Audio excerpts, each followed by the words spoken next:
సాదిక్ వెనుక ఉగ్రవాద ముఠా ఉంది అంటున్న విజయసాయిరెడ్డి. బిటాపురం పంచాయతీరాజ్ ఏఈ నూకరాజు కుటుంబ సామూహిక ఆత్మహత్య ఘటనలో నిందితుడు షేక్ సాదిక్ ఖాన్ వెనుక పెద్ద ఉగ్రవాద ముఠా ఉంది అని, దీనిపై కేంద్ర రాష్ట్ర ప్రభుత్వాలు సమగ్ర విచారణ జరపాలి అని విజయసాయిరెడ్డి డిమాండ్ చేశారు.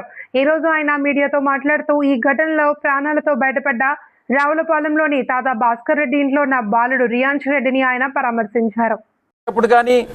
సౌజన్యాన్ని బెదిరించేటప్పుడు కానీ, భాస్కర్ రెడ్డి గారిని బెదిరించేటప్పుడు కానీ, నూకరాజు గారిని బెదిరించేటప్పుడు కానీ ప్రతి సమయంలో కూడా నాకు ఎస్పీ గారు తెలుసు, నాకు పోలీస్ డిపార్ట్మెంట్లో ఎస్పీ గారి దగ్గర పనిచేసేటటువంటి 2 పోలీసులు నాకు సహకరిస్తున్నారు.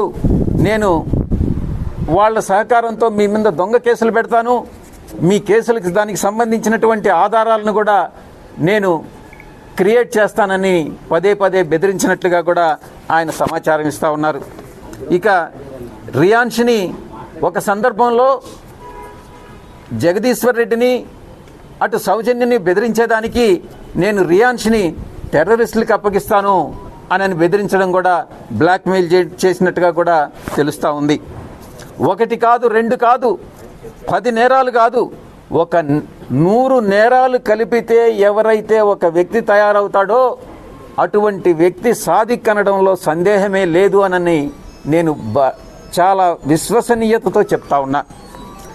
నేను ఒక్కటే అడుగుతా ఉన్నా, చంద్రబాబు నాయుడు గారు మీరు ఏం చేస్తూ ఉన్నారు? నేను రాజకీయం చేయట్లేదు.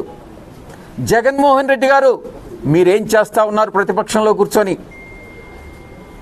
ఇక్కడ ఆంధ్ర రాష్ట్రంలో గతంలో ఎన్నడూ లేని విధంగా లవ్ జిహాద్ అన్నటువంటిది ఇక్కడికి తీసుకొచ్చి, అది మనం ఎక్కడో విన్నాం, కేరళ రాష్ట్రంలో విన్నాం, లేకుంటే ఇంకొక రాష్ట్రంలో నార్త్ ఈస్ట్లో విన్నాం. ఎప్పుడు కూడా ఆంధ్ర రాష్ట్రంలో లవ్ జిహాద్ అన్నటువంటిది లేదు.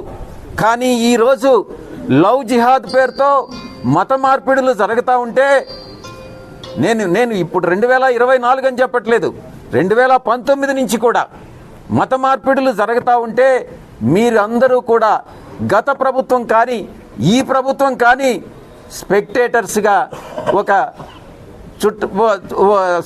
నిలబడిపోవాల్సినటువంటి పరిస్థితి ఎందుకు వస్తూ ఉంది? మీరు ఎందుకు ఈ రకంగా స్పెక్టేటర్స్గా మీరు నిలబడిపోతూ ఉన్నారు? నేను చంద్రబాబు గారిని ఒకటే అడుగుతా ఉన్నా, ఇంత జరిగిన తర్వాత కూడా సాదిక్ అక్కడ దొరికాడు. సాదిక్ విషయంలో ఎటువంటి లీనియన్స్ ఉండాల్సినటువంటి అవసరం లేదు. సాదిక్ చుట్టూ ఉన్నటువంటి 10 మంది కూడా ఆ యొక్క గ్రూప్ సభ్యులందరినీ కూడా పట్టుకోవాలి. మీకు చేత కాకుండా ఉంటే, ఆంధ్ర రాష్ట్ర పోలీసులకి చేత కాకుండా ఉంటే మీరు కేసును సిబిఐకి అప్పగించండి. భాస్కర్ రెడ్డి గారు ఒకటే కోరుకుంటా ఉన్నారు, నా మనవడు రియాన్స్ రెడ్డికి ఈరోజు భద్రత లేదు, ఎవరు ఎప్పుడైనా అటాక్ చేయొచ్చు, నాకు భద్రత కల్పించండి, నా మనవడికి భద్రత కల్పించండి అని ఆయన పదే పదే వేడుకుంటా ఉన్నాడు. కానీ ఇప్పటికి కూడా పోలీసుల నుంచి స్పందన లేదు, ప్రభుత్వం నుంచి స్పందన లేదన్నటువంటి విషయాన్ని తెలుస్తూ ఉంది. నేను సిబిఎన్ గారికి, ముఖ్యమంత్రి గారికి ఒకటే విన్నవిస్తూ ఉన్నా, మీకు పరిపాలన చేతగాకుండా ఉంటే, జగన్మోహన్ రెడ్డి గారికి ప్రతిపక్ష పాత్ర పోషించడం చేతగాకుండా ఉంటే ఈ యొక్క రాష్ట్ర పరిపాలన అన్నటువంటిది ఉత్తరప్రదేశ్ ముఖ్యమంత్రి యోగి ఆదిత్యనాథ్ గారు లాంటి వాళ్ళకి వదిలిపెట్టండి. ఈ యొక్క టెర్రరిస్టులకి, ఈ యొక్క మత ఉన్మాదులకి, ఈ యొక్క సంఘ వ్యతిరేక శక్తులకి బుద్ధి చెప్పగలిగినటువంటి ఒకే ఒక ముఖ్యమంత్రి ఈ యొక్క భారతదేశంలో ఉన్నాడంటే అది యోగి ఆదిత్యనాథ్ దాస్ గారే, బీజేపీ ముఖ్యమంత్రి.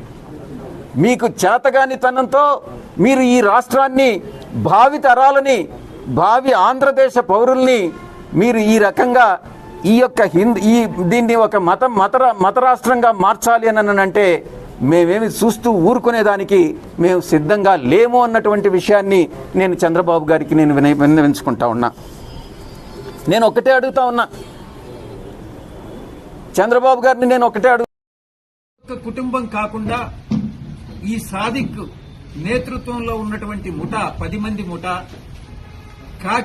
కాకినాడ పరిసర ప్రాంతాల్లో ఉన్నటువంటి ఒక 15 కుటుంబాలని ఇదే విధంగా వేధించి ఈ యొక్క హిందూ మతానికి చెందినటువంటి మహిళలందరినీ కూడా వాళ్ళ ఆస్తులు, ఆ కుటుంబంలో ఉన్నటువంటి ఆస్తుల్ని లాక్కోవడం, వాళ్ళని మత మార్పిడికి కోసం ప్రయత్నించడం, ఇదంతా కూడా సమాచారం మనకు అందుతా ఉంది.